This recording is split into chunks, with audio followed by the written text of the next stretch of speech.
महायुती जागा वाटपावरून विसंवाद आहे की काय अशी चर्चा आहे। कारण सिटिंग जागेच्या मोबदल्यात सिटिंग जागा असा आता खरं तर सूत्र ठरत असताना अजित पवारांनी या सगळ्या संदर्भात नवा फॉर्म्युला मांडलेला आहे। अजितदादांच्या फॉर्म्युलावर भाजपनं आक्षेप घेतलाय। जागा वाटपावर कुणीही भाष्य करू नये असं शेलार म्हणताय।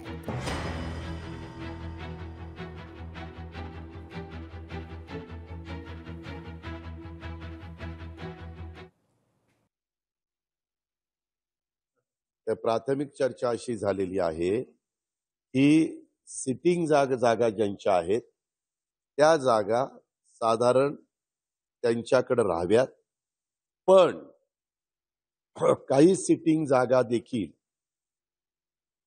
त्या तिघांच्या मध्ये एकमत होऊन एखादी सिटिंग जागा ए नी सोडली आणि बी न स्वीकारली तर त्या बदल्यात बी न पण एक सिटिंग जागा ए ला सोडली पाहिजे, किंवा ए नी सोडलेली जागा सी न घेतली तर सी न त्या बदल्यात एक सिटिंग जागा सोडली। महायुतीमध्ये आमच्या स्तरावर वरिष्ठ स्तरावर ठरलेलं आहे।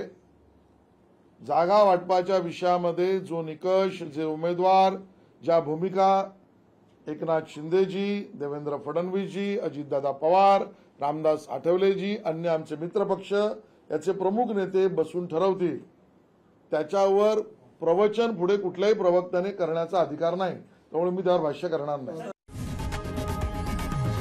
लोकशाही मराठी ऐका, पहा, जागरूक रहा।